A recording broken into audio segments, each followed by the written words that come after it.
नमस्कार, मैं हूं मनोज मानस। देवभूमि के दंगल में आपका स्वागत है। और देवभूमि के दंगल में आज हम बात करेंगे जीवन दायिनी को मित्र पुलिस का थप्पड़।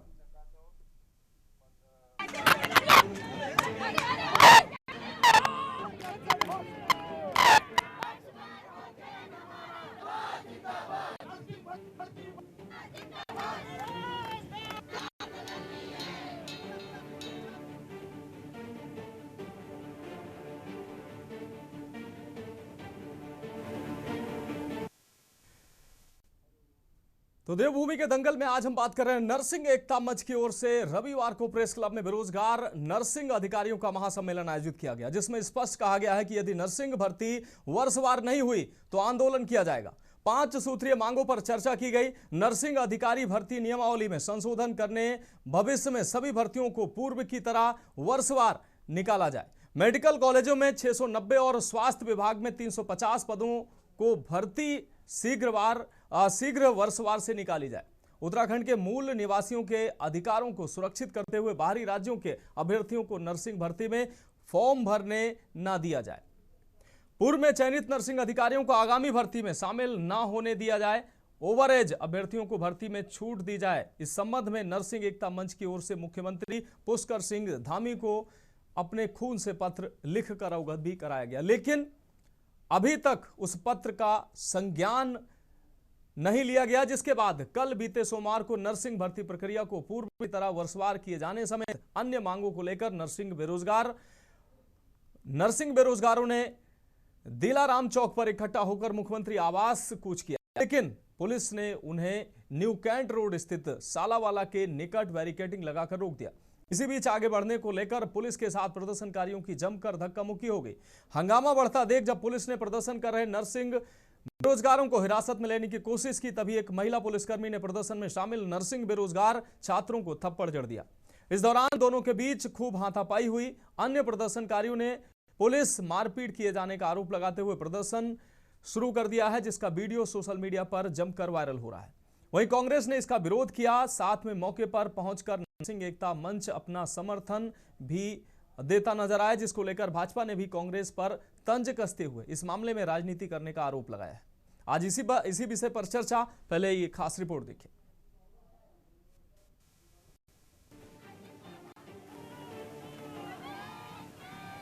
लंबे समय से नर्सिंग एकता मंच अपनी मांगों को लेकर सरकार से गुहार लगा रहा है, जिसका कोई भी परिणाम अभी तक छात्रों के हित में निकलता भी नहीं दिख रहा। छात्रों की मांग है कि मेडिकल कॉलेजों में 690 और स्वास्थ्य विभाग में 350 पदों को भर्ती शीघ्र वर्षवार से निकाली जाए, लेकिन सरकार उनकी मांगों पर कोई ध्यान नहीं दे रही। ऐसे बेरोजगारों में भारी आक्रोश है। उन्होंने वर्तमान नर्सिंग भर्ती विज्ञप्ति और भर्ती पोर्टल को तुरंत निरस्त या बंद किए जाने और IPHS मानकों के तहत स्वास्थ्य विभाग और चिकित्सा शिक्षा विभाग में 2500 पदों पर नई विज्ञप्ति जारी करने और उत्तराखंड मूल के निवासी अभ्यर्थियों को भर्ती में प्राथमिकता दिए जाने और अन्य राज्यों के अभ्यर्थियों को अलग रखने की मांग की है। प्रदर्शन कर रहे नर्सिंग बेरोजगारों को हिरासत में लेने की कोशिश की, तभी एक महिला पुलिसकर्मी ने प्रदर्शन में शामिल नर्सिंग बेरोजगार छात्रा को थप्पड़ जड़ दिया। इस दौरान दोनों के बीच खूब हाथापाई हुई। अन्य प्रदर्शनकारियों ने पुलिस मारपीट किए जाने का आरोप लगाते हुए प्रदर्शन शुरू कर दिया, जिसका वीडियो सोशल मीडिया पर वायरल है। दर्शन कर रहे नर्सिंग बेरोजगारों को पुलिस ने एकता विहार स्थित धरना स्थल भेज दिया है और साथ ही कांग्रेस ने अपना समर्थन देते हुए महिला पुलिसकर्मियों को सस्पेंड करने की मांग उठाई है। सर, हमारे साथ कल बहुत ज्यादा ही अभद्रता हुई है। इसके लिए पुलिस प्रशासन जिम्मेदार है। अब पुलिस प्रशासन ने भी ये हमारी सरकार के तहत किया हुआ है। हम किसी मुद्दे से सरकार से लड़ना नहीं चाहते। हम सिर्फ सरकार को ये कहना चाहते हैं कि जो हमारे सीनियर को दिया है वही अधिकार हमें भी दो। हमें सीनियरिटी वाइज भर्ती चाहिए और जो सरकार को देनी है, क्योंकि हम 2015 के पास आउट है और हमें अभी 2025 तक नौकरी नहीं मिला, तो आने वाले समय में हमें कब मिलेगा। मैं SSP देहरादून से कहूंगा उसके खिलाफ तत्काल कार्रवाई होनी चाहिए, उसको निलंबित किया जाना चाहिए, जिससे भविष्य में जिससे कोई पुलिस वाला, अरे भाई तुम ये कोई व्यक्तिगत ईगो है क्या? ये तो व्यक्तिगत ईगो की तरह ले रहे हो तुम, जबरदस्त अहम ले रहे हो। अगर उस कांस्टेबल को जो हवलदार है अगर उसको निलंबित नहीं किया जाता है तो इसके लिए जो है फिर हम इसके खिलाफ आंदोलन करें। ये हमारे अपने बच्चों के साथ अन्याय नहीं होने देंगे हम लोग। कांग्रेस का क्या है, जहां 10-20 आदमी सड़क पर जाएंगे कांग्रेस वहां जाएगी।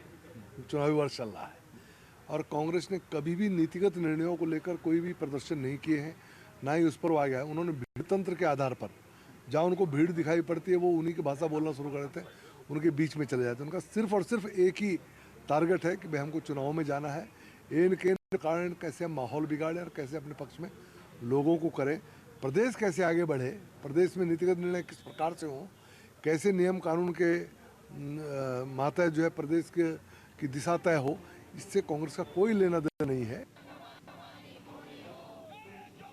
प्रदेश में उत्तराखंड नर्सिंग मंच द्वारा नर्सिंग भर्ती प्रक्रिया को वर्षवार करने की मांग को लेकर लगातार प्रदर्शन जारी है।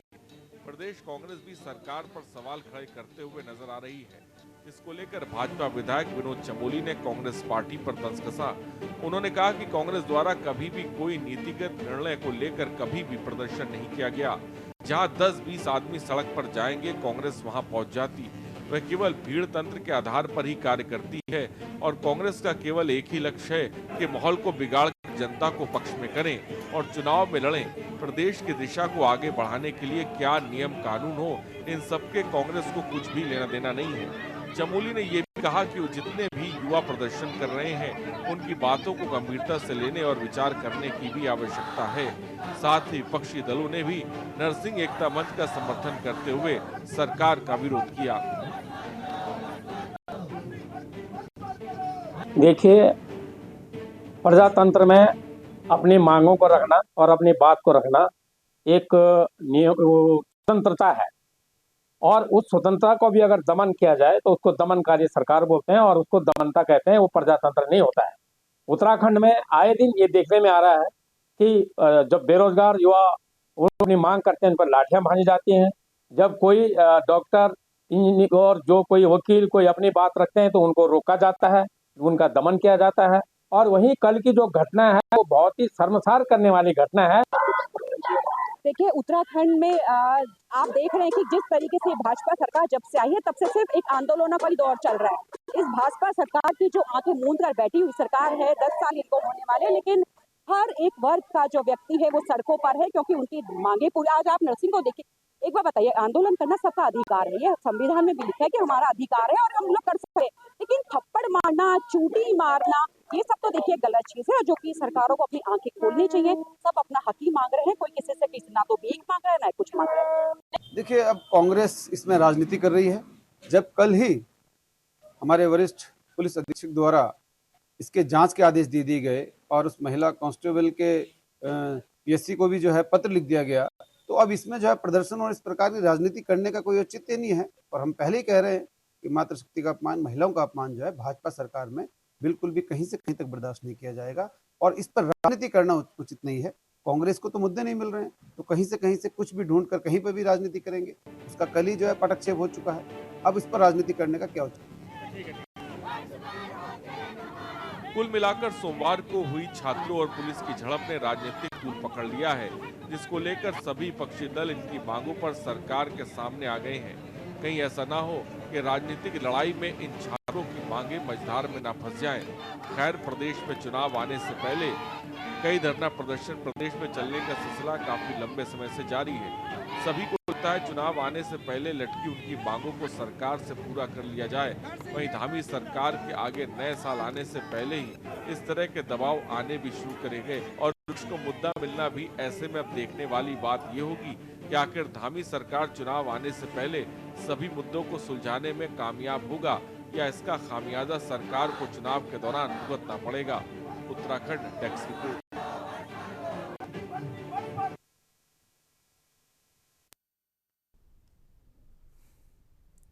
तो नर्सिंग बेरोजगार जो है वो प्रदर्शन को मजबूर हैं और इस पर भाजपा और कांग्रेस कहीं ना कहीं राजनीति जो भाजपा और कांग्रेस के सामने आ रही है, इसी महत्वपूर्ण विषय पर आज हम चर्चा करेंगे। हमारे साथ खास मेहमान जुड़ चुके हैं। राजेश बिष्ट जी हमारे साथ प्रदेश प्रवक्ता भारतीय जनता पार्टी से जुड़ चुके हैं। दीपक रावत जी केंद्रीय प्रवक्ता यूकेडी से हमारे साथ जुड़ चुके हैं। प्रदीप चमोली जी नर्सिंग ऑफिसर हमारे साथ जुड़ चुके हैं। कुलदीप राणा जी वरिष्ठ पत्रकार हमारे साथ जुड़ चुके हैं। साथ ही पंकज छेत्री जी प्रदेश प्रवक्ता कांग्रेस से हमारे साथ जुड़ेंगे। आप सभी मेहमानों का चर्चा में बहुत स्वागत करते हुए सबसे पहले प्रदीप चमोली जी का रुख कर रहे हैं। नर्सिंग ऑफिसर हैं प्रदीप चमोली जी।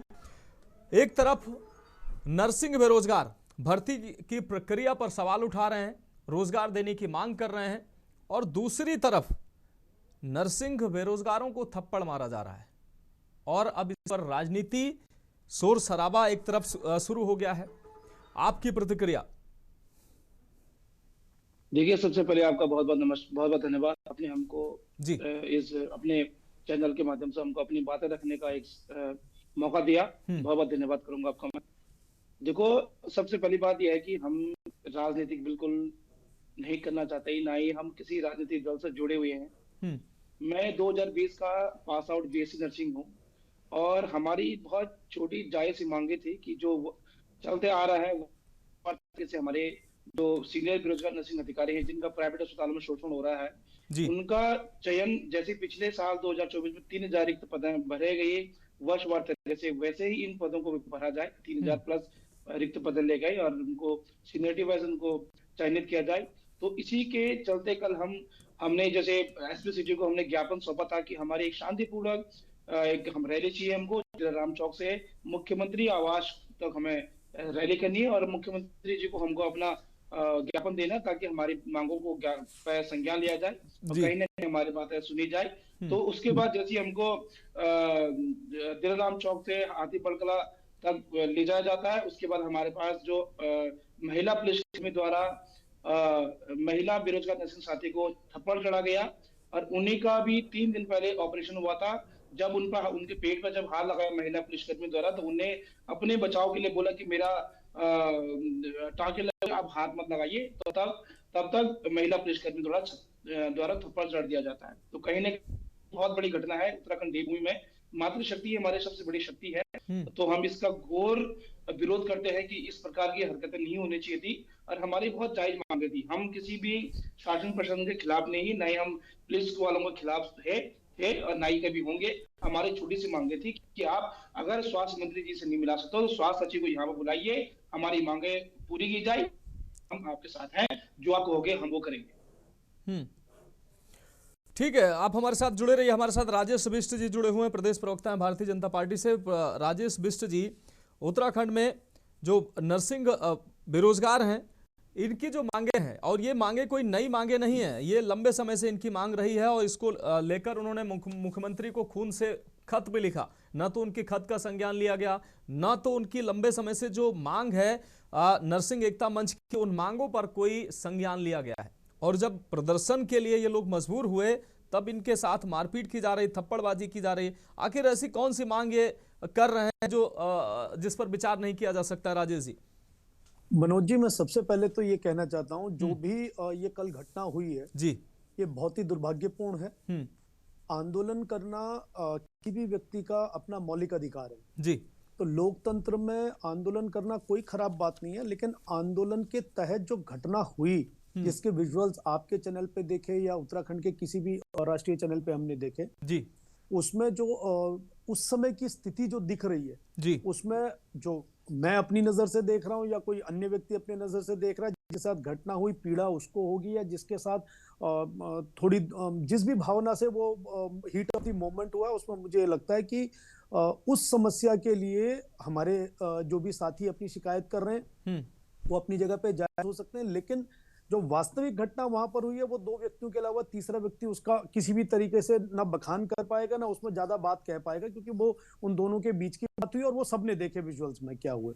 पुलिसकर्मी अपनी ड्यूटी कर रहे थे और वो आंदोलन के तहत जो भी हमारी बहनें थी, मातृशक्ति थी, वो अपनी बात रखने का प्रयास कर रही थी। और जैसा अभी चमोली जी ने बताया कि उस बहन के 2-3 दिन पहले ऑपरेशन हुआ, पहले तो मेरा ये मानना है कि ऐसी स्थिति में उनको इस जगह पर कम से कम नहीं होना चाहिए। जब ऐसे भीड़ भाड़ वाली जगहों पे उनकी मतलब ऐसे में जान जोखिम में लेने जैसी स्थिति पे उनको नहीं आना चाहिए था, ऐसा मेरा मानना है। और अगर आ भी गए थे तो ऐसी प्रथम लाइन में होके पुलिस के सामने, क्योंकि जब आंदोलन हो रहे होते तो पुलिस अपना काम कर रही होती है और ऐसे में खींचतान, उठा पटक, गाड़ी में डालना ये एक आम सी बात है। ये उसको भी नहीं पता पुलिस कर्मचारी को कि ये वाकई में इनके साथ ऐसी बात है, क्योंकि ये घटनाएं आम हो गई हैं उत्तराखंड में खासतौर पर। दूसरी बात, मैं प्रदीप भाई की एक बात से सहमत हूं जिसे उन्होंने बड़ी अच्छे तरीके से आपके सामने कहा। उन्होंने कहा पिछले वर्ष तक 3000 नर्सिंग ऑफिसर्स की भर्ती उत्तराखंड के अंदर उत्तराखंड सरकार के द्वारा की गई जी। वर्तमान में जो भी 500-700 भर्तियां निकली हुई हैं, मेरा यह मानना है कि वर्तमान में जो उत्तराखंड के यशस्वी मुख्यमंत्री जी हैं, चाहे उपनल कर्मचारियों की बात हो, चाहे नकल विरोधी जो उसके विरोध में हमारे बच्चे सड़कों पर बैठे थे उनकी बात मानने की बात हो, या संविदा कर्मचारियों की बात मानने को, या तमाम ऐसे कोई भी संगठन, चाहे बेरोजगार संघ की बात हम कर ले, कोई भी बात जब जब माननीय मुख्यमंत्री जी के सामने आई है उन्होंने उसका हल निकाला है। तो जो धरना स्थल एकता विहार में बनाया गया, मैं समझता हूं हमारे साथियों को नियम कानून के अनुसार जो व्यवस्था दी गई है, पहले तो वहां से धरने की जो बात थी या मांग थी वहां से रखनी चाहिए। नहीं तो इनका एक 5-7 लोगों का शिष्टमंडल आदरणीय मुख्यमंत्री जी से समय मांगता, तो मैं मानता हूं कि जैसे वो इस उत्तराखंड के प्रत्येक व्यक्ति को समय देते हैं। और ऐसा नहीं है कि हमारे इन नर्सिंग ऑफिसर जो उत्तराखंड की ही भूमि से हैं, जो यहीं के हमारे लोग हैं, जो यहीं हमारे भाई बहने हैं, तो इनको समय ना देने जैसी बात नहीं होती। अगर ये वहां समय मांगते तो निश्चित रूप से इनकी बात का भी हल निकलता। और ऐसा जो सड़कों पे उतर के जोर जबरदस्ती वाला माहौल हो रहा है या किसी तरह से खींचतान हो रही है, एक हमारी बहन की जान जोखिम पड़ सकती थी, इन सब चीजों से शायद बचा जा सकता था। बाकी इनकी मांगे इनके हिसाब से न्यायोचित होगी, माननीय मुख्यमंत्री जरूर इनकी मांगों का संज्ञान लेंगे, और मैं मानता हूं कि इनकी बातों को भी धैर्यपूर्वक सुना जाएगा और उस पर कोई ना कोई सकारात्मक हल निकाला जाएगा। मैं प्रदीप भाई से कहना चाहता हूं थोड़ा विवेक से काम लेने की जरूरत है, आपकी बातों को भी निश्चित रूप से सुना जाएगा। जी मनोज जी। ठीक है राजेश जी, आप हमारे साथ जुड़े रहिए। और इस बीच अपने दर्शकों को सीधा लोकसभा की कार्रवाई में ले चलते हैं। राहुल गांधी इस दौरान क्या कुछ कह रहे हैं अपने दर्शकों को सुना देते हैं। A Kanchipuram sari might have a golden thread, but the golden thread means nothing without the green thread or the yellow thread near it. The other thing to notice, sari or any other fabric, all the threads are equal. No one thread is superior to another. They all come together. The threads cannot protect you. The threads cannot keep you warm. But when they come together as a fabric, they can keep you warm, they can express what you have in the heart. So in the same way, our nation is also a fabric. It's a fabric made up of 1.4 billion people, and is woven together by the vote. Let me repeat it, a fabric of 1.5 billion people, and it is woven together by the vote. Everything that we see, in fact, this house where I'm standing today, the Lok Sabha, Rajya Sabha, Vidhan across the country, Panchayats across the country, none of them would exist if the vote did not exist. We talk with great pride about HAL, BHEL, ONGC, Tejas, Chandrayaan. We have a list of things we say. Not one of those would exist without the vote.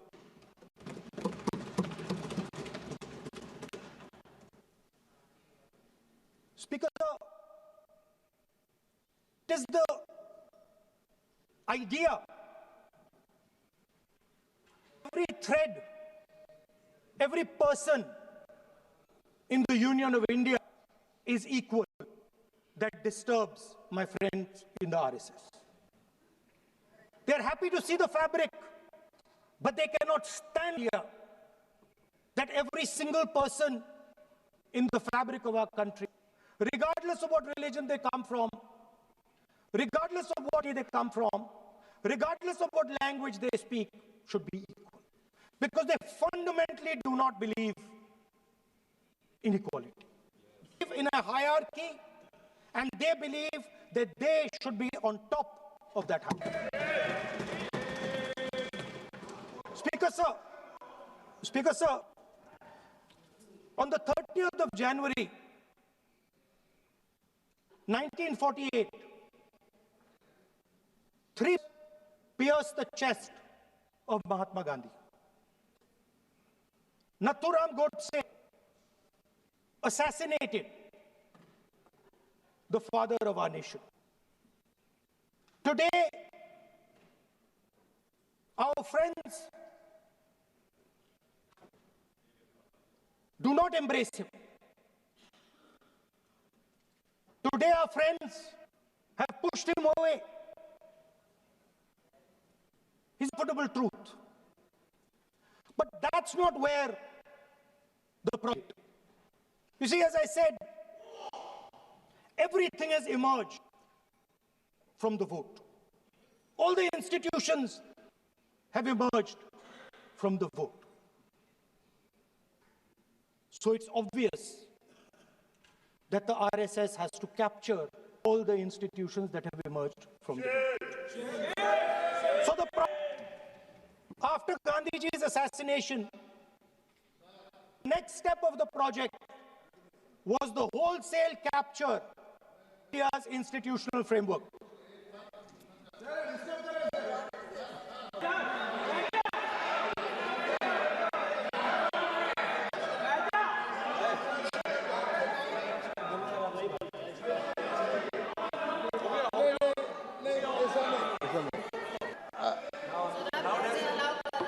So what is this, sir? Sir,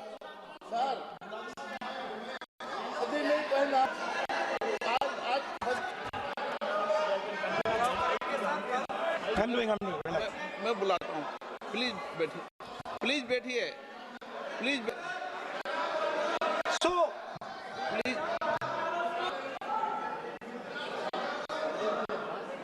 sir, आप बोले पर हाथ.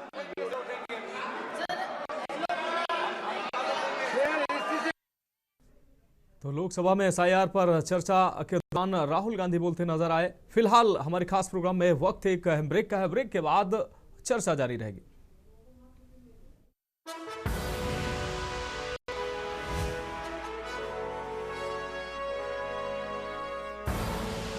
आप देख रहे हैं के news, खबरों का सारथी।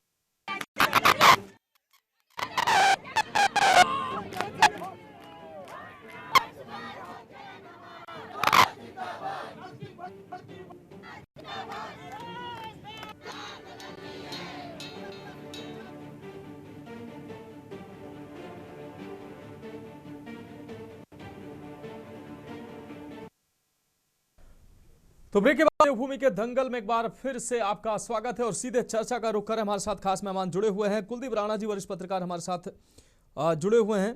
कुलदीप राणा जी, हम आपका रुख कर रहे हैं। कुलदीप राणा जी, एक तरफ उत्तराखंड में बेरोजगार जो नर्सिंग बेरोजगार हैं वो अपनी विभिन्न मांगों को लेकर वो मुखालफत कर रहे हैं, प्रदर्शन कर रहे हैं कि उनकी जो मांगे हैं वो मानी जाएं और लंबे समय से वो संघर्षरत हैं। कई बार अपनी मांगों को लेकर नर्सिंग एकता मंच ने ज्ञापन भी दिए हैं, मुख्यमंत्री को खून से खत भी लिखा है, लेकिन अब तक उनकी जो समस्याएं, उनकी जो मांगे हैं जस की तस बनी हुई हैं। अब जब प्रदर्शन एक बार फिर से करने को मजबूर हैं ये नर्सिंग के छात्र, तब उनके साथ मारपीट की यह घटना सामने आई है। दूसरी तरफ कांग्रेस जो है, कांग्रेस का समर्थन इन नर्सिंग छात्रों को मिल रहा है और उसके बाद भारतीय जनता पार्टी के नेता की प्रतिक्रिया आती है। वो कहते हैं कांग्रेस जहां भी 4 लोगों को देखती है वहीं पर राजनीति शुरू कर देती है। आपकी सर प्रतिक्रिया?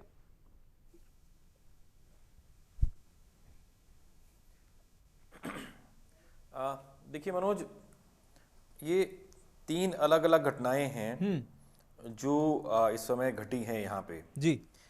इसमें पहली तो ये है कि जो नर्सिंग का आंदोलन है जी, क्योंकि हमें ये देखना समझना होगा कि उत्तराखंड राज्य निर्माण के बाद से, क्योंकि उत्तराखंड राज्य निर्माण आंदोलन में उत्तराखंड की स्वास्थ्य व्यवस्थाएं एक बहुत बड़ा मुद्दा थी और प्रत्येक आंदोलनकारी इन्हीं मुद्दों से ऊर्जा लेकर के उन आंदोलन में कूदा, जिसके बाद 9 नवंबर 2000 को राज्य बना। जी, राज्य बनने के बाद प्रदेश की स्वास्थ्य व्यवस्था में कैसे सुधार आए, रोजगार भी कैसे उत्पन्न हो, स्वास्थ्य के क्षेत्र में नौकरियां कैसे विकसित की जाएं, इसको लेकर के तमाम योजनाएं परियोजनाएं क्रियान्वित हुई, धरातल पर उतरी। 2014 के बाद उत्तराखंड मेडिकल एजुकेशन के क्षेत्र में बहुत तेजी से आगे बढ़ा और कई नई मेडिकल कॉलेज भी यहाँ राज्य में खुल गए। अब बात आती है कि राज्य के निर्माण के बाद जो प्रदेश में स्वास्थ्य व्यवस्थाओं की स्थिति रही, उसमें सुधार को लेकर के कभी बहुत गंभीरता से प्रयास देखने को नहीं मिले। हाँ, राजनीतिक चर्चाएं, परिचर्चाएं, वादे जरूर होते रहे और यही कारण है कि उत्तराखंड में बेरोजगारों की संख्या, चाहे वो अन्य सेक्टर्स में हो या फिर हम मेडिकल सेक्टर में नर्सिंग से जुड़े हुए लोगों की बात करें, इनकी संख्या बढ़ती गई, संख्या भी बढ़ती गई और उम्र भी बढ़ती गई। ठीक, आज जब प्रदेश में नर्सिंग भर्तियों को लेकर के युवाओं में, क्योंकि उनके सामने सबसे बड़ी समस्या है कि उनकी एज जो है धीरे धीरे जा रही है, हाँ, उम्र बढ़ रही है और जी सरकारी सेवाओं में सरकारी सेवाओं में आयु सीमा का एक बड़ी भूमिका होती है। तो ऐसे में जो उनके आंदोलन हैं, उनकी जो मांगे हैं वो जायज हैं। लेकिन यहाँ पर एक सवाल यह भी उठता है कि जो मांगे हैं वो स्वास्थ्य विभाग से जुड़ी हुई हैं, स्वास्थ्य व्यवस्थाओं से जुड़ी हुई है, तो वो मांगे स्वास्थ्य मंत्री से क्यों नहीं उसकी पहल की जा रही है? इसमें क्योंकि कहीं ना कहीं चीज़ें जो उलझ रही हैं, सीधे सीधे हमने पिछले कई आंदोलनों को भी देखा, क्योंकि राज्य में जो मंत्रिमंडल की स्थिति है और उसमें खासकर जो मंत्रियों की भूमिकाएं हैं, ठीक है, और उससे इतर जब हम देख रहे हैं कि सारी चीज़ों में मुख्यमंत्री को आकर के ही कूदना पड़ रहा है, तो हमारा मंत्रिमंडल कहाँ है? जी, ठीक। और वैसे ही अगर हम नर्सिंग भर्ती की बात करें तो ये सारा विषय स्वास्थ्य मंत्री, स्वास्थ्य चिकित्सा शिक्षा मंत्री धन सिंह रावत से जुड़ा हुआ है। उनकी भूमिका इसमें कहाँ दिखाई दे रही है? ठीक, वो एक बड़ा प्रश्न चिन्ह है कि क्यों इन बेरोजगारों को सीधे मुख्यमंत्री के पास जाकर के अप्रोच करनी पड़ रही है। जी, ठीक, तो एक तो ये बड़ा प्रश्न है। दूसरा ये है कि जो घटना कल हुई है जी, ये नितांत निंदनीय है। पुलिस कर्मियों को ये समझना चाहिए कि भैया उनके पास किसी पर हाथ उठाने का लीगल राइट्स नहीं है। जी, वो स्वास्थ्य से जुड़े हुए कर्मचारी हैं, ट्रेंड वर्कर हैं, जिन्होंने अपने पेशे की ट्रेनिंग ली हुई है और वो अपनी जायज मांगों को लेकर के प्रोटेस्ट कर रहे हैं, आंदोलन कर रहे हैं, जो कि उनका लीगल राइट्स भी है, कानून भी इसकी इजाजत देता है। लेकिन कानून किसी वर्दीधारी को किसी भी राह चलते किसी भी व्यक्ति पर हाथ उठाने का अधिकार नहीं देता है। बिल्कुल। और इसीलिए पुलिस भर्ती में ये बाकायदा ट्रेनिंग दी जाती है, उनकी 8-9 महीने की जो ट्रेनिंग होती है उसमें यही चीज़ें सिखाई जाती हैं कि कैसे आपको अपने गुस्से पर काबू रखना है, चाहे सामने की परिस्थितियां कैसे भी रहें। जब आमने सामने की इस तरह के टकराव होते हैं, ठीक, क्योंकि आप तो सरकार की तरफ, पुलिस तो सरकार की तरफ से उनको रोकने के लिए खड़ी है और वो अपनी जायज मांगों को लेकर के वहां जा रहे हैं, क्योंकि उनकी परेशानियां हैं, जीवन से जुड़ी हुई अनेक समस्याएं हैं जिनका हल नौकरी ही होता है। जी, जीवन की बहुत सारी समस्याओं का हल एक नौकरी होता है। हम सब नौकरी पेशा लोग हैं, जो राजनीति में नहीं है वो शायद इस बात को ना समझे, लेकिन जो लोग नौकरी पेशा लोग हैं वो इस बात को समझते हैं कि परिवार का एक जो अर्थशास्त्र है वो एक नौकरी और उसकी पूंजी से जुड़ा हुआ होता है। ठीक, तो उससे जो मानसिक चिंताएं उसकी होती हैं घर परिवार की, वो तमाम सारी चीज़ें उससे वो इंसान जूझ रहा होता है। और उसके बाद वो आंदोलन में आकर के जब इस तरह की टकराव की स्थिति होती है तो ये कहीं ना कहीं पुलिस कर्मियों को भी इस चीज़ के बारे में सोचना चाहिए कि भैया हम कहाँ जा रहे हैं। आप किसी आतंकवादी घटना को रोकने के लिए नहीं जा रहे हैं, आप किसी हिंसक आंदोलन को रोकने के लिए नहीं जा रहे हैं। ठीक, ये वो लोग हैं जो किसी बीमार की तीमारदारी करते हैं, जब वो अस्पताल में आता है, वो कैसे भी परिस्थिति में, किस परिस्थिति में आया है, वो घायल है, कटा फटा है, तमाम सारी चीजें होती हैं, उसके बावजूद वो निस्वार्थ भाव से उस उसकी सेवा शुश्रूषा करते हैं। ठीक है, तो ऐसे लोगों के प्रति उनका क्या रवैया होना चाहिए, ये थोड़ा सा पुलिस को समझना चाहिए था जी। और वहां पर जो घटना घटी वो उसको मैं समझता हूँ कि निंदनीय है, उसकी जांच भी होनी चाहिए। ठीक है, ठीक है। हालांकि एक विषय और भी आया है, वो शायद किसी जी देखिए मनोज, मेरी बात पूरे होने दीजिए। वो शायद किसी नर्सिंग से जुड़े हुए वहीं पे किसी अधिकारी ने या जो भी वहां पर हैं उन्होंने कही है, जो उस प्रोटेस्ट से जुड़े हुए हैं, कि उन्होंने कहा कि इनको इन्फेक्टेड इंजेक्शन लगा देना चाहिए। वो एक वीडियो काफी वायरल हो रहा है। ठीक है, ये भी उचित नहीं है जवाब, है ना। आपने जिस कार्य को की ट्रेनिंग ली है वो सेवा के अंतर्गत आती है। ठीक है, तो इस तरह की सोच भी अच्छी नहीं है। ये काफी वीडियो मैं देख रहा हूँ सोशल मीडिया पे वायरल हो रहा है। ठीक, तो अच्छा, तीसरा विषय आता है कांग्रेस का इसमें एंट्री। इसमें निसंदेह चूंकि कांग्रेस प्रमुख विपक्षी दल है, जनता से जुड़ा हुआ विषय है, तो कांग्रेस उसमें एंट्री लेगी और चुनाव का समय है, क्योंकि वो दल दोनों राजनीतिक दल हैं और राजनीति करने के लिए मैदान में आए हैं। तो अगर ये कहना कि कांग्रेस राजनीति कर रही है तो स्वाभाविक सी बात है कि भैया वो राजनीति करने के लिए ही राजनीति के क्षेत्र में है, तो वो इस विषय पर राजनीति करेंगे ही करेंगे। अब ये सरकार को चाहिए कि इस मसले को कैसे कितनी जल्दी सुलझा सकती है, ताकि विपक्ष के हाथ में एक राजनीतिक मुद्दा ना मिल जाए और वो दोबारा से जनता के दिलों में फिर अपनी जगह बनाना शुरू कर दें। क्योंकि इससे पहले जो बेरोजगार आंदोलन हुआ उसने एक बड़ी भूमिका निभाई सरकार के खिलाफ, जनता के दिलों में अपनी जो भूमिका तैयार हुई थी। ठीक है, तो उसको तो जैसे तैसे मैनेज कर लिया, लेकिन अगर ये चीजें फिर उठेंगी तो सरकार के लिए ही नुकसानदायक होगा। निश्चित रूप से। कुलदीप राणा जी आप जुड़े रहिए हमारे साथ। दीपक रावत जी, हम आपका रुख करें। दीपक रावत जी, वैसे तो राजेश बिष्ट जी ने इस घटना का उन्होंने कहा है कि इस घटना की निश्चित रूप से निंदा की जानी चाहिए, ऐसा नहीं होना चाहिए। लेकिन अगर नर्सिंग बेरोजगारों की अगर बात करें, नर्सिंग बेरोजगार जो है वो लगातार अपनी मांगों को लेकर, कोई उनकी नई मांग नहीं है, लगातार वो अपनी मांगों को लेकर साल दर साल उनकी मांग जो है वो हो रही है, आगे बढ़ रही है, लेकिन कोई हल निकलता नहीं आ रहा है, नजर नहीं आ रहा है। वो उनकी उम्र बढ़ रही है, वो कह रहे हैं कि कम से कम उम्र में छूट दी जानी चाहिए। दूसरी तरफ वर्ष के हिसाब से उनकी भर्ती प्रक्रिया जो है अनवरत जारी रहनी चाहिए, जो कि नहीं होती है, ताकि उन्होंने कोर्स कर रखा है, उन्होंने मेडिकल डिग्री ले रखी है, तो कम से कम उनका भविष्य संवर सके। लेकिन जब वो प्रदर्शन के लिए मजबूर होते हैं, उनकी बातें नहीं सुनी जाती हैं, उनको रोजगार नहीं मिल रहा है, फ्रस्ट्रेशन अंदर से, परिवार का दबाव, फिर वो सड़कों पर उतरते हैं, प्रदर्शन को मजबूर होते हैं। और ऐसे में इस तरीके की घटनाएं निश्चित रूप से ठीक नहीं कही जाएंगी। मनोज जी, इस प्रदेश में एक नई व्यवस्था भारतीय जनता पार्टी ने स्थापित कर दी है पिछले 8-9 सालों से जी, कि जिस प्रकार से जब भारत आजाद नहीं था और अंग्रेजी सरकार जिस प्रकार से पुलिस की दमनकारी नीतियों के तहत आंदोलन को दबाने की कोशिश करती थी जी, स्वयं वैसा ही एक चलन भारतीय जनता पार्टी ने इस प्रदेश में अपने शासनकाल में कर लिया है। आप कोई भी आंदोलन देख लीजिए, आप देख लीजिए, ये जो मूल विषय आज का चर्चा का है, ये पुलिस का आचरण का है, व्यवहार का है।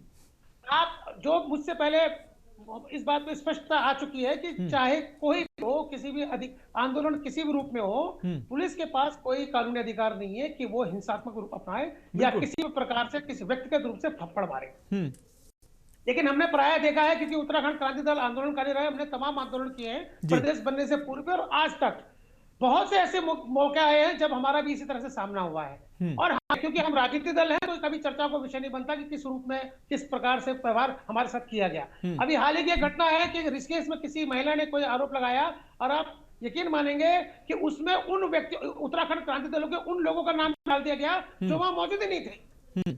और जब जानकारी पूछी गई कि भाई एसएसपी के माध्यम से कि ये नाम कैसे आए, तो उन्होंने कहा क्योंकि उनके नाम उसने लिए थे जो वहां मौजूद ही नहीं थे, तो चढ़ा दिए गए। मतलब आप समझ लीजिए कि किस प्रकार से एक जुमला जो है भारतीय जनता पार्टी के ऊपर यहाँ पर चढ़ा हुआ है, और खास तौर पे धामी जी के लिए, कि धामी जी जब करते हैं पुलिस को आगे करते हैं जी, ये एक चलन चल रहा है। अब बात करते हैं इस मेन मुद्दे की, जो नर्सिंग वाले जो हमारे बच्चे जो है वो मांग रहे हैं कि क्या चीज मांग रहे हैं। स्पष्ट उन्होंने कहा है, और अभी प्रदीप जी ने कहा है कि 2023-24 में जो भर्तियां खुली थी, तो उन्होंने वर्षवार जो सीनियरिटी के बेस में उन्होंने भर्तियां करी हैं, और अभी वो चाहते हैं कि जो भर्तियां आई हैं वो भी वर्षवार उसी तरीके से हो जिस प्रकार से पहले हुई है। तो मनोज जी मुझे बताइए 2023-24 में सरकार किसकी थी?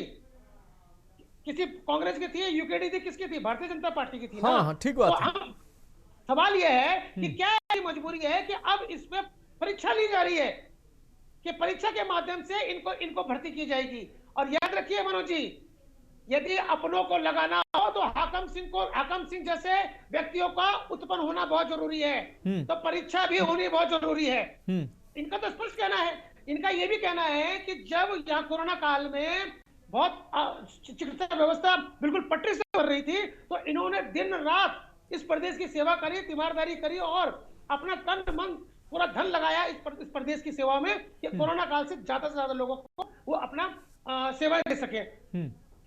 हमारा सिर्फ इतना कहना है कि क्यों भर्ती के माध्यम से जो ये मांग रहे हैं ये व्यवस्था बनाई जा रही है, क्यों फिर से पेपर लीक वाले प्रकरण को उत्पन्न किया जा रहा है, क्यों किसी और बैकडोर माध्यम से अपनों को एंट्री कराई जा रही है। अरे जैसे ही 2023-24 में जिस प्रकार से भर्तियां करी थी उसी प्रकार से दोबारा कर लीजिए, क्योंकि इसमें मूल निवासी है उसके परिपत्र भी देखे जाते हैं कि किसने यहाँ से 10th किया है, किसने 12th किया है, किसने क्या किया है, पूरा निश्चित तरीके से पूरा सीनियरिटी से देखा जाता है। और यहाँ के लोगों को लगेगा, क्योंकि अगर यहाँ के लोग जो बेरोजगार समस्या है वो अगर यहाँ के लोगों को रोजगार मिलेगा तो समस्या तो यहाँ के जो बेरोजगार है उनकी समस्या का समाधान होगा ना जी। पर क्या करें मनोज जी, कानून व्यवस्था की स्थिति पूछें तो 1 महीने से जितने भी वकील हैं, मुख्य रूप से राजधानी के देहरादून के वकील सड़कों पे बैठे हुए हैं अपनी मांग को लेकर जी। स्वास्थ्य संबंधी बात करें तो आप देख लीजिए बेचारों को थप्पड़ खाने पड़ रहे हैं। उपनल कर्मियों की बात करें जो बेचारे इतने वर्षों से 20-20 साल से 25-25 साल से अपनी सेवाएं दे रहे हैं, वो नियमितीकरण की बात कर रहे हैं। तो किस प्रकार से भारतीय जनता पार्टी ने अपनी दोष नीति से बेरोजगार संघ और उपनल कर्मियों के बीच में द्वेष उत्पन्न कर दिया, वो आपसे छुपा नहीं है। बेरोजगार संघ लगातार नई नियुक्तियों की मांग कर रहा है और पारदर्शिता की बात कर रहा है। तो इस प्रदेश में पिछले 8-9 साल से यदि भारतीय जनता पार्टी है शासन कर रही है, नर्सिंग स्वास्थ्य विभाग अगर सड़कों पे है, कानून व्यवस्था वकील अगर सड़कों पे है, बेरोजगार अगर सड़कों पे है, उपनल कर्मी यदि सड़कों पे है, तो आप मुझे बताइए इसकी जिम्मेदारी किसकी होगी? कहीं ना कहीं आपको संतुष्ट होना पड़ेगा। आप तो ये कहिए, या तो ये कह दीजिए कि ये जो नर्सिंग वाले मांग रहे हैं ये गलत मांग रहे हैं, इनकी मांग जायज नहीं है, आप कह दीजिए ना। आप कह दीजिए कि 2023-24 में हमने भर्तियां करी जो वर्षवार वो गलत थी, वो हमने गलत कर दी, अब हम भर्ती के माध्यम से करेंगे, सीधी भर्ती के माध्यम से कर देंगे, कह दीजिए ना।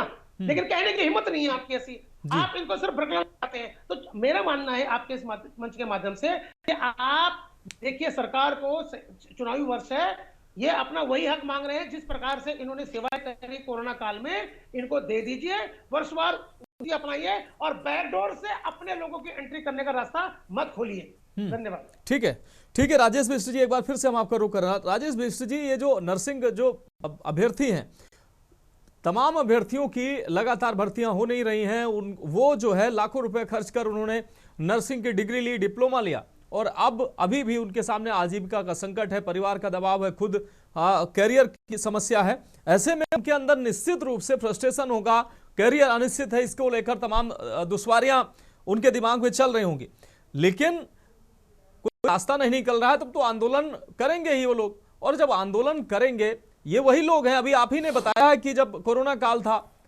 प्रदेश की जनता की सेवा की उन्होंने, और आगे भी ये सेवा करेंगे। ये तो अच्छी बात है, कम से कम एक बड़ी संख्या में ऐसे लोग उपलब्ध हैं कि जो नर्सिंग होम है, तमाम सरकारी अस्पताल हैं, वहां पर इनकी भर्तियां करके अस्पतालों में जो कमियां हैं, नर्सिंग स्टाफ की कमियां हैं, डॉक्टरों की कमियां हैं, जूनियर डॉक्टरों की कमियां, उनको पूरा किया जा सकता है।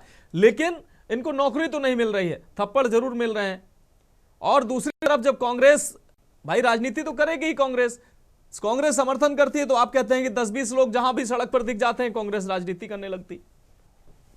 मनोज भाई, देखिए, मैंने सबसे पहले शुरू में इस विषय की गंभीरता को देखते हुए जितना संवेदनशील मुद्दा है उस पर मैंने अपनी राय रखी, और खास तौर पे जो घटनाक्रम हुआ वो शोभनीय नहीं था, ये भी मैंने अपनी बात में कही आपके सामने जी। और जिस भी कर्मचारी द्वारा ये जो भी ये कृत्य हुआ, जो भी घटनाक्रम हुआ, उस पे जो दोषी हो उसके खिलाफ कार्रवाई के लिए भी भारतीय जनता पार्टी ने एसएसपी महोदय को लिख दिया, ये भी सबके संज्ञान। अभी कोई कार्रवाई हुई नहीं है राजेश जी? देखिए, कार्रवाई जब जांच हो रही है तो जांच के आधार पर ही कार्रवाई होगी। कल कोई घटना हुई है उस पर जांच बैठेगी, एकाएक किसी कर्मचारी को ऐसे ही नहीं, ठीक है, अच्छी बात है, जांच होनी चाहिए, दोनों पक्ष सामने आने चाहिए। दुर्भाग्य यह है कि जो काम विपक्ष ने करना चाहिए वो भूमिका विपक्ष अपनी जिम्मेदारी से नहीं निभा रहा। अभी मैंने अपने भाई दीपक को सुना, कई सारी बातें करी उन्होंने, बेरोजगार संघ की बात करी, कर्मचारियों की बात करी, संविदा कर्मचारियों की बात करी, वकीलों की बात करी, लेकिन इतने सारे विषयों पे उन्होंने इस घटनाक्रम की निंदा करी, लेकिन इनके साथी बी टीम इनकी जो कांग्रेस की है उसकी निंदा इन्होंने कतई नहीं करी कि हरक सिंह रावत जी के द्वारा जो हमारे बहादुर सिख समुदाय के लोग हैं उनके खिलाफ जो बात कही गई क्या वो शोभनीय थी किसी भी प्रकार से? इन्होंने सबको शील्ड करा, इन्होंने कहा बेरोजगार संघ ने ये करा, उसने ये करा, इसने ये करा, लेकिन कहीं पर अपनी बी टीम के बारे में भी तो कुछ कहो यार। क्यों तुम ये साबित कर देते हो बार बार कि तुम लोगों के पास जमीन पर कोई मुद्दे नहीं है? तुम लोग उन मुद्दों को ढूंढने की कोशिश कर रहे हो, उसमें फुटेज लेने की कोशिश कर रहे हो, उसमें शय लेने की कोशिश कर रहे हो जो मुद्दे लोगों के हैं। और विपक्ष की भूमिका सिर्फ और सिर्फ आपके प्रति आक्रोश दिखाना, आपके प्रति आंदोलन करना नहीं है। विपक्ष की भूमिका यह है कि जो तमाम मुद्दे प्रदेश की जनता से जुड़े हुए उन मुद्दों के लिए कभी प्रखर होकर खुद भी तो आगे आओ। ये आंदोलन हमें दिख रहे हैं और उसका समाधान प्रदेश की सरकार निकाल रही है, माननीय मुख्यमंत्री जी लगातार निकाल रहे हैं। वो सीधे जीरो पर जाते हैं, चाहे आपदा हो, लोगों की समस्या हो, कोई योजना हो, कोई परियोजना हो, सब में माननीय मुख्यमंत्री जी। लेकिन विपक्ष अपनी भूमिका कहां निभा रहा है? विपक्ष सिर्फ इतनी भूमिका निभा रहा है कि जहां पे किसी प्रकार के आंदोलन हो रहे हैं उन आंदोलनों वाले मुद्दों को तरीके से तो नहीं रखना है, लेकिन उसमें अपने 5-7 लोगों को लेकर उन मुद्दों के द्वारा अपने आप को श्रेय लेना, क्रेडिट लेना, ये कोई अच्छी राजनीति थोड़ी है। एक मजबूत विपक्ष का काम यह है कि जमीनी मुद्दे चाहे किसी भी प्रकार से आ रहे हैं इनके माध्यम से आने चाहिए, और एक अच्छे विपक्ष होने के नाते इन्होंने माननीय मुख्यमंत्री के साथ सामने ये मुद्दा किसी एक शिष्टमंडल ले जाके रखना चाहिए, मेरा ये मानना है।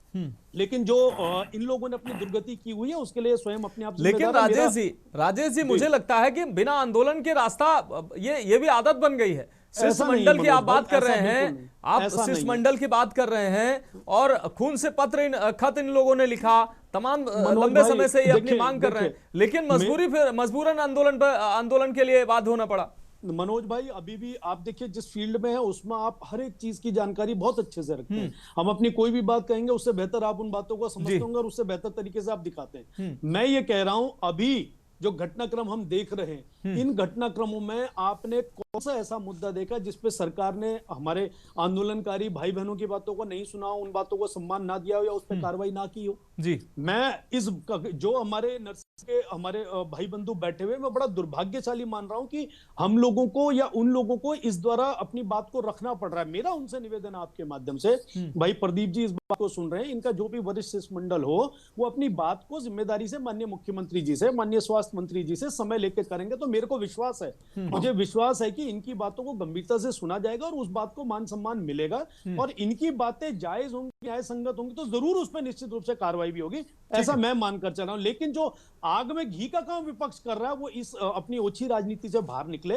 अपने सही मुद्दों के जनता के बीच में जाए। चुनाव बहुत निकट है, जो दुर्दशा आज तक इनकी होते हुई है 27 में भी शायद उससे बुरी दुर्दशा होने वाली है, तो इसलिए ये जमीन के मुद्दों को पकड़े तब जाके कोई बात रखे तो बड़ा अच्छा लगेगा सुनने। जी मनोज भाई। ठीक है प्रदीप चमोली जी, एक बार फिर से हम आपका रुख कर रहे हैं। प्रदीप चमोली जी, क्या लगता है राजेश जी जो बातें कह रहे हैं कि एक शिष्टमंडल जाना चाहिए, स्वास्थ्य मंत्री के पास जाना चाहिए, मुख्यमंत्री के पास जाना चाहिए, एक प्रतिनिधि मंडल जाकर वहां बातचीत शालीनता रख सकता है, क्या ऐसा अभी तक हुआ है? और अगर नहीं हुआ तो क्यों नहीं हुआ है? सीधा सड़क पर उतरना ही रास्ता है, क्या कहेंगे आप? देखिए हम लोग सीधे सड़कों पर नहीं उतरे, जैसे माननीय बीस जी ने बताया भी कि आप अपने मतलब भली भांति आप मुख्यमंत्री जी से अपनी मांगे रख सकते हो। हमने बहुत प्रयास किया, पिछले हम लोग जो 3000 कदम बढ़े उससे पहले हम लोग जैसे उसके बाद हम तुरंत तब से 1.5 साल हो गया हम लड़ रहे हैं और हमने कितना प्रयास किया ये पूछो सर आप हमसे कि हमने बीजेपी के किन विधायकों से, किन मंत्रियों से हमने अपना ज्ञापन नहीं दिया। हमारे पास इतनी मोटी कॉपी हो चुकी है, हमने विधायकों को ज्ञापन दिया उसकी फोटोकॉपी अपने पास रखी हुई है, हमने विधायकों को गुलदस्ता दिया उसका हमने फोटो खींची हुई है, किन किन विधायकों के पास गए, हम तमाम विधायकों के पास दिए। लेकिन हमने एक आखिरी मांग करी थी एसपी सिटी साहब से, हमने कहा हमारी मांग है मुख्यमंत्री साहब तक पहुंचा दो, उन्होंने बिल्कुल हमको आज्ञा नहीं दी। अब आप बताओ बीजी, आपसे बोलना चाहता हूं मैं, हम क्या ऐसा माध्यम अपनाएंगे जो हम मुख्यमंत्री जी से अपनी मांगों को लेके जाएंगे? एक आपने कहा जैसे बीजेपी ने बोला कि लात मारने का जो आपका थप्पड़ मारना कांड हुआ था, मैं और उपेंद्र जी जैसे पुलिस वालों ने हमको धक्का मार के बस में बैठाया, उपेंद्र जी के 3 बार एक राजेश कुमार नाम का कोई कांस्टेबल है, उन्होंने प्राइवेट पार्ट में मुक्का मारा, जिसमें एक मुक्का मेरे थाई पर लगा। भूपेंद्र जी का मेडिकल भी करा रखा हम लोगों ने एक। जी। दूसरी बात कहूंगा मैं, आंदोलन जैसे आपने बोला मनोज मानस जी, जैसे उत्तराखंड में एक ये रिवाज ही बन चुका है कि अगर किसी को भी बेरोजगारों को अपने हक लड़ना हो, अपने अधिकार के लिए लड़ना हो, तो पहले उनका धरना प्रदर्शन, सड़कों पर आना, ये बहुत अति आवश्यक हो चुका है, पता नहीं क्यों। जी। दूसरी बात बोलना चाहूंगा मैं, आप ये चीज बताओ सर, आपके चैनल के माध्यम से मैं सरकार को अवगत कराना चाहता हूँ और बिजी आपको भी, अगर आपको किसी को भी हॉस्पिटल जाना होता है, आप लोग क्या रिकमेंड करते हैं कि भाई वीआईपी ट्रीटमेंट चाहिए, अस्पताल या उस वार्ड की जो सबसे अच्छी खासी अनुभवी नर्स है वो हमारी वीआईपी ट्रीटमेंट देंगे। आप लोग क्यों नहीं बोलते कि अपने मेडिकल कॉलेज से आओ, जो फ्रेशर बच्चा उसको लेके आओ ना अपने वीआईपी ट्रीटमेंट के लिए। आप एक अच्छे खासे अनुभवी नर्स की डिमांड क्यों करते वीआईपी ट्रीटमेंट? क्योंकि कहीं ना कहीं अनुभव बहुत मैटर करता है। एक बात और बोलना चाहूंगा मैं, 2023-24 में जब 3,000 भर्ती, एक बार 1465 पदों में जब भर्तियां आई, मैं आपके माध्यम से बोलना चाहता हूं, अब 2014 के 10 बच्चों को बोला कि आपको सिविल वाइज हम नौकरी देंगे, बच्चे बड़े 10 बच्चों को बोलता तुम एग्जाम दो, उनके साथ क्यों सोचला बिहार? 10 बच्चों ने बिगाड़ दिया आपका। देखिए कहीं ना कहीं प्रदीप चमोली जी, निश्चित रूप से हर व्यक्ति का संवैधानिक अधिकार है, अगर वो अपनी मांगों को शालीनता से कह सकता है, रख सकता है, और प्रदर्शन के माध्यम से प्रदर्शन का भी उसको अधिकार होता है।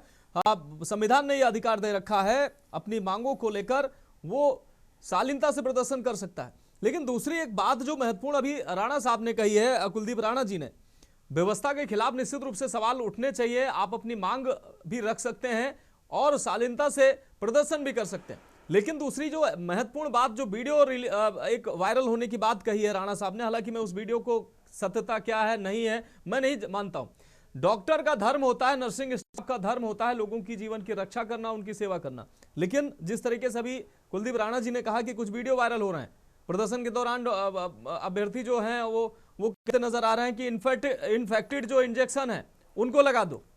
ये ठीक नहीं है ना, ये जो है ये ऐसा नहीं होना चाहिए। आप सेवा के लिए जाने जाते हैं, ऐसा विचार भी आना गुनाह है। आपने बहुत अच्छी बात करी। जब हम नर्सिंग प्रोफेशन में प्रवेश करते हैं तो पहले मन में हमारी होती ओथ, जिसको हम शपथ बोलते हैं। हम शपथ लेते हैं कि हम अपने नर्सिंग प्रोफेशन के लिए पूरे तन मन धन से डेडिकेटेड रहेंगे। मैं 2 बात आपको बोलना चाहूंगा जी। पहली बात, जिस भी महिला बेरोजगार नर्सिंग साथी ने ये बोला, उनके खिलाफ जांच के बाद सजा होनी जरूरी है। जैसी महिला पुलिसकर्मी को सजा होगी उनको भी होना चाहिए। अगर उन्होंने इस प्रकार का बयान दिया हुआ है तो उनको सजा होनी चाहिए। दूसरी बात आपको बोलना चाहूंगा आपके माध्यम से मैं, अगर जैसे हमारा क्या है कि हम लोग नर्स हैं, बेरोजगार नर्स हैं, हम लोग अपनी मांग किससे मांग रहे हैं? सरकार से मांगेंगे बेशक। और हमारा एक कहना है, अगर आप आधे बच्चों को सीनियर डिवाइस लगा रहे हो और आधों को आप लगा रहे हो कि आप एग्जाम, सोचना व्यवहार क्यों? अगर एक बात बोलना चाहूंगा मैं, आप शुरुआत से हर 1 साल 2 साल में परीक्षा करवाते, हम इतना मेंटली प्रिपेयर रहते हैं कि भाई हमारा 2 साल बाद पेपर है, हम अपना जॉब के साथ साथ पढ़ाई करते जी। और अधिकतम 90% बच्चे ऐसे हैं जो नर्सिंग कोर्स करते हैं अपना एजुकेशन लोन लेके। खुद मैंने एक प्राइवेट संस्थान से मैंने नर्सिंग कोर्स किया, खुद मैंने 8-9 लाख रुपए मैंने खुद लोन लेके मैंने किया। उसके बाद भी हमको अस्पतालों में, प्राइवेट अस्पताल में हमको मिलती है 10-12 हजार रुपए। हम लोग कहां तक इस चीज पीड़ा को ये पीड़ा निश्चित रूप से जायज है। और ये पीड़ा सिर्फ आपकी नहीं है, ये सैकड़ों ऐसे जो अभ्यर्थी होंगे, छात्र होंगे, उनकी ये पीड़ा है। दीपक रावत जी, ये जो महत्वपूर्ण बात अभी प्रदीप जी ने कही कि सैकड़ों जो इसमें छात्र हैं, जो अभ्यर्थी हैं, इन्होंने या तो कहीं से लोन लिया होगा, किसी से उधार लिया होगा, जमीन बेची होगी, घर ऋण पे रखा होगा, तब जाकर इन्होंने नर्सिंग की डिग्री, नर्सिंग का डिप्लोमा हासिल किया है। अब जब संविदा पर 10-12 हजार रुपए की नौकरी मिलेगी, कैसे परिवार चलाएंगे? दीपक जी आ रहे हैं, अभी आ रहे हैं, प्रदीप जी आएंगे। कैसे इनका परिवार चलेगा और कैसे ये उस पैसे को भुगतान करेंगे जिस पैसे को लेकर इन्होंने डिग्री हासिल की है? मनोज जी, ये इसके बारे में तो सरकार सोच ही नहीं रही ना। प्रदीप जी क्या कह रहे हैं कि ये परीक्षा 2 बार स्थगित हो चुकी है। यदि ये रेगुलर बेस में परीक्षा होती रहती तो ये अपनी तैयारी भी कर रहे होते। उस परीक्षा की, जिस परीक्षा की बात सरकार आज कर रही है 2025 में।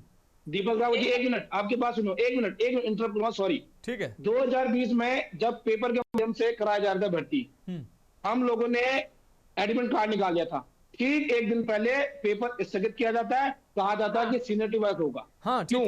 अब आप कंटिन्यू कीजिए। हाँ बिल्कुल, उम्र भी मायने रखती है, क्योंकि जो ओवर एज लोग हो जाएंगे वो कहाँ जाएंगे, वो क्या करेंगे फिर वही। जी देखिए मनोज जी, सरकार यहाँ पर बच्चों के साथ खेल रही है। आप स्वयं देख लीजिए, जब पेपर करा रही है तो पेपर कराने के बाद, पेपर स्थगित कराने के बाद कहते हैं कि वर्षवार भर्ती होगी। और आज जब 4 साल हो गए, 5 साल हो गए, इन्होंने तैयारी नहीं कर रखी, तो आप कह रही है कि आप परीक्षा दीजिए।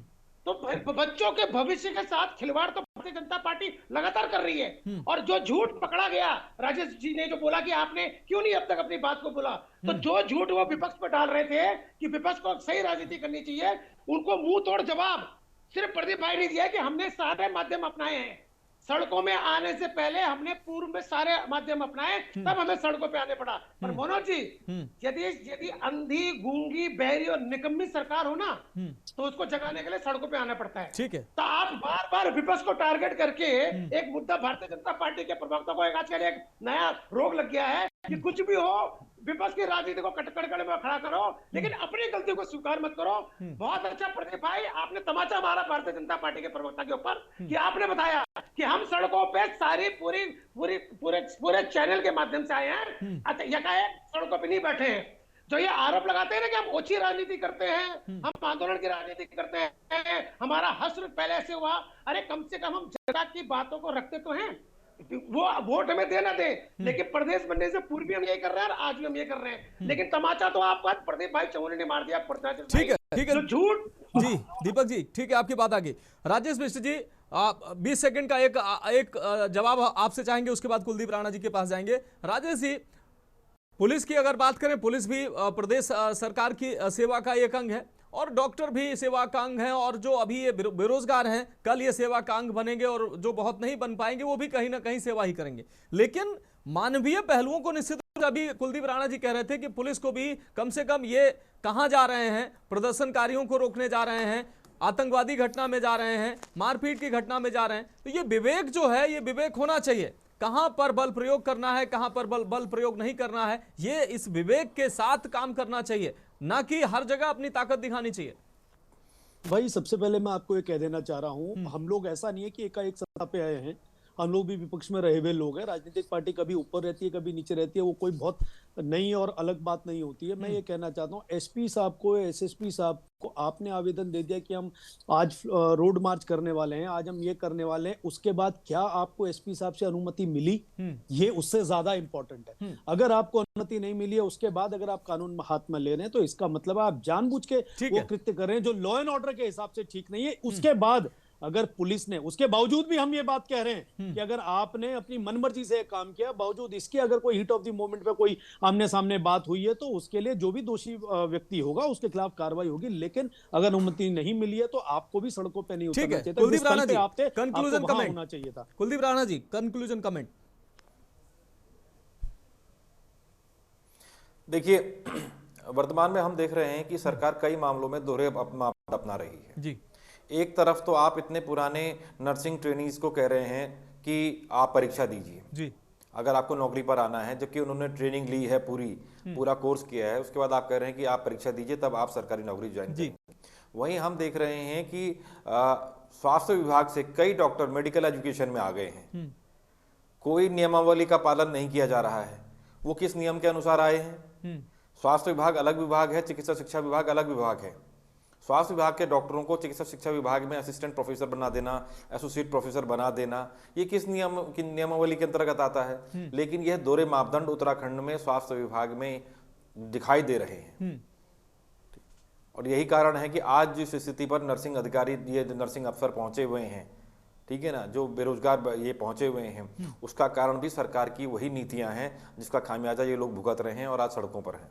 जी, ठीक है, बहुत शुक्रिया कुलदीप राणा जी हमारे साथ जुड़ने के लिए, अपनी महत्वपूर्ण चर्चा में अपनी महत्वपूर्ण बात रखने के लिए। राजेश मिश्र जी आपका भी बहुत शुक्रिया, दीपक रावत जी आपका भी बहुत शुक्रिया और प्रदीप चमोली जी आपका भी बहुत शुक्रिया इस महत्वपूर्ण चर्चा में जुड़ने के लिए। लेकिन ये संवेदनशील मामला है, सरकार को भी अपनी जिम्मेदारी, नैतिक जिम्मेदारी समझनी चाहिए। पुलिसकर्मी भी सेवा का अंग है, उनको भी कहां पे जा रहे हैं, कहां पर बल प्रयोग करना चाहिए, कहां पर सॉफ्ट कॉर्नर अपनाना चाहिए, ये भी विवेक अपनाना चाहिए। तब जाकर ऐसी घटनाओं की पुनरावृत्ति नहीं होगी। और ये जो अभ्यर्थी, ये छात्र हैं, ये भी प्रदेश के युवा हैं, अंग हैं, और इनको समय पर रोजगार मिलना जरूरी है, क्योंकि इनको भी परिवार चलाना है, इनको भी भविष्य बनाना है। तो सरकार की नैतिक जिम्मेदारी है, जो दोषी हैं उन पर जरूर कार्रवाई हो, लेकिन इन अभ्यर्थियों, इन छात्रों के भविष्य के बारे में जरूर सरकार सोचे, उसके लिए नीति बनानी पड़े तो नीति बनाए, क्योंकि ये भविष्य है उत्तराखंड का, और भविष्य में इन्हीं के ऊपर स्वास्थ्य व्यवस्था की दारोमदार रहेगी। फिलहाल देवभूमि के दंगल में अभी के लिए मेरे साथ इतना ही, मुझे दीजिए इजाजत और आप देखते रहिए के न्यूज़ इंडिया।